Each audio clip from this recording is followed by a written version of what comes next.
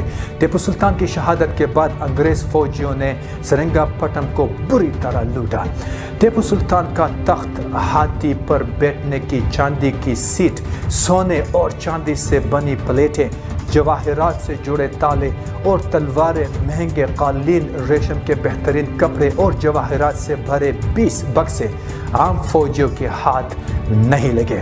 ٹیپو سلطان کی بہترین لائبریری کو بھی کوئی نقصان نہیں پہنچا، جس میں تاریخ، سائنس اور احادیث کے بارے میں عربی، فارسی اور اردو زبانوں میں 2000 سے زیادہ کتابیں تھیں۔ انگریزوں کی فوج کی جانب سے ایک ہیرے سے بنا ستارہ اور ٹیپو سلطان کی تلوار ویلزلی کو پیش کی گئی۔ میجر الیگزینڈر ایلن نے اپنی کتاب میں لکھا ہے کہ ہیرس نے ٹیپو سلطان کی ایک اور تلوار بیرڈ کو تحفے میں دے دی اور سلطان کے تخت میں جڑے شیر کے سر کو ونڈسر کیسل کے خزانے میں بھیج دیا گیا۔ ٹیپو سلطان کی تلوار لارڈ کے پاس یادگار کے طور پر بھیج دی گئی۔ تب تک انگریزوں کا سامنا ہندوستان میں ٹیپو سلطان جیسے بادشاہ سے نہیں ہوا تھا۔ ٹیپو سلطان کے بعد انگریزوں کو جنگ میں چیلنج کرنے والا کوئی نہیں بچا تھا۔ ٹیپو سلطان کی شہادت کے بعد مشرق کی پوری سلطنت انگریزوں کے قبضے میں آ گئی۔ ٹیپو سلطان کی زندگی ایک سچے مسلمان کی زندگی تھی۔ وہ مذہبی تعصب سے پاک تھے۔ یہی وجہ تھی کہ غیر مسلم ان کی فوج اور ریاست میں اعلیٰ عہدوں پر فائز تھے۔ ٹیپو سلطان نے اپنی مملکت کو مملکت خدا داد کا نام دیا تھا۔ حکمران ہونے کے باوجود خود کو عام آدمی سمجھتے تھے۔ باوضو رہنا اور تلاوت قرآن پاک آپ کے معمولات میں شامل تھی۔ ظاہری نمائش سے اجتناب برتتے تھے۔ ہر شاہی فرمان کا آغاز بسم اللہ سے کیا کرتے تھے۔ زمین پر کھدر بچھا کر سویا کرتے تھے۔ ٹیپو سلطان کو 7 زبانوں کا حکمران بھی کہا جاتا تھا۔ آپ کو عربی، فارسی، اردو، فرانسیسی، انگریزی سمیت کئی زبانوں پر دسترس حاصل تھی۔ آپ مطالعے کے بہت شوقین تھے اور ذاتی کتب خانے کے مالک تھے، جس میں کتابوں کی تعداد کم و بیش 2000 بیان کی جاتی ہے۔ اس کے علاوہ آپ سائنسی علوم میں خاصی دلچسپی رکھتے تھے۔ آپ کو برصغیر میں راکٹ سازی کا معجد کہا جاتا ہے۔ ہر جنگ میں اپنی افواج کے شانہ بشانہ رہنے والے ٹیپو سلطان اپنے زمانے کے تمام فنون صبح گوری سے واقف تھے۔ اپنی افواج کو پیادہ فوج کی بجائے سواروں اور توپ خانے کی شکل میں زیادہ منظم کیا۔ اسلحہ سازی، فوجی نظم و نسق اور فوجی اصلاحات میں تاریخ ساز کام کیا۔ شیر میسور کہلانے والے ٹیپو سلطان نے داد شجاعت دیتے ہوئے کئی انگریزوں کو واصل جہنم کیا تھا۔ شاعر مشرق علامہ محمد اقبال کو ٹیپو سلطان شہید سے خصوصی محبت تھی۔ 1929 میں آپ نے شہید سلطان کے مزار پر حاضری دی اور 3 گھنٹے بعد باہر نکلے تو شدت جذبات سے آنکھیں سرخ تھیں۔ انہوں نے فرمایا، ٹیپو کی عظمت کو تاریخ کبھی فراموش نہیں کر سکے گی۔ وہ مذہب ملت اور آزادی کے لیے آخری دم تک لڑتا رہا، یہاں تک کہ اس مقصد کی راہ میں شہید ہو گیا۔ ٹیپو سلطان کے سیکولر کردار اور تحریک آزادی میں کردار کے اعتراف میں ہر سال نومبر میں کرناٹک محکمہ ثقافت ٹیپو سلطان جینتی مناتا تھا۔ تاہم 2019 میں بی جے پی کے شرپسند حکومت کے برسر اقتدار آنے کے بعد ان تقاریب کے بند کرنے کا اعلان کر دیا گیا۔ میسور کے حکمران ٹیپو سلطان کو ایک بہادر اور محب وطن حکمران کے طور پر ہی نہیں بلکہ مذہبی رواداری کے علمبردار کے طور پر بھی یاد کیا جاتا ہے۔ لیکن کچھ عرصے سے بی جے پی کے رہنما اور دائیں بازو کے نظریات کے مورخ ٹیپو سلطان کو ظالم اور ہندو دشمن مسلمان کے حکمران کے طور پر پیش کرنے کی کوشش کر رہے ہیں۔ ٹیپو سلطان کو ہندوؤں کا قتل عام کرنے والا حکمران بتایا جا رہا ہے۔ کرناٹک کے انتخابی مہم کے دوران بھی کئی بار یہ سوال اٹھایا گیا کہ ٹیپو سلطان ریاست کا ہیرو ہے یا ہند دشمن حکمران۔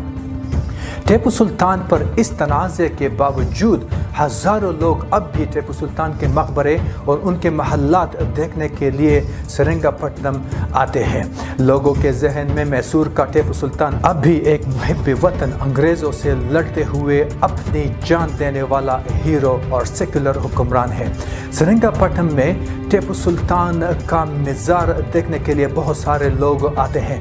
کرناٹک کے سابقہ کانگریس حکومت نے چند برس قبل ٹیپو سلطان کو افتخار کرناٹک قرار دیا اور ان کے یوم پیدائش پر سرکاری طور پر جشن منانا شروع کر دیا گیا ہے۔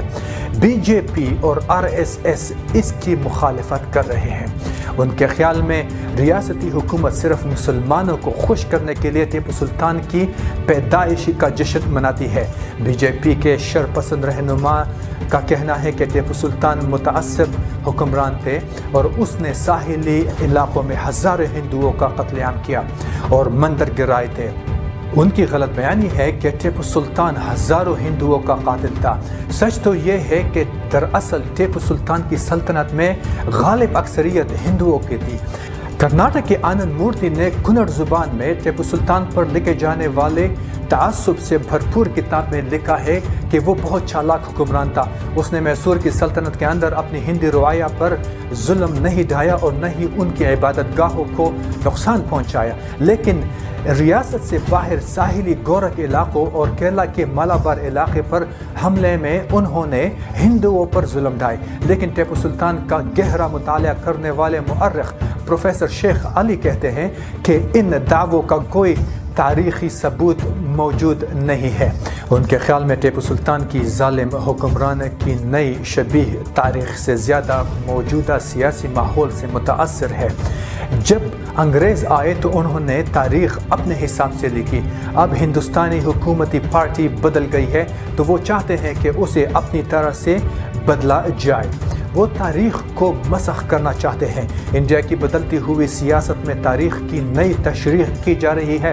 انڈیا کی مسلح افواج کے سپریم کمانڈر کا کہنا ہے کہ ٹیپو سلطان ایک ہیرو تھے جنہوں نے انگریز کے فوج کے خلاف لڑتے ہوئے اپنی جان دے دی تھی۔ بھارتی صدر کووند نے کہا ہے کہ میسور راکٹ بنانے اور استعمال کرنے میں ٹیپو سلطان کا کلیدی کردار تھا اور یہ ٹیکنالوجی بعد میں یورپی ممالک نے استعمال کی تھی۔ ابھی کے لیے اتنا ہی، انشاءاللہ پھر ملیں گے ایک نئے ٹاپک کے ساتھ، مگر جانے سے پہلے اس چینل کو ضرور سبسکرائب کر لیں۔ اللہ حافظ۔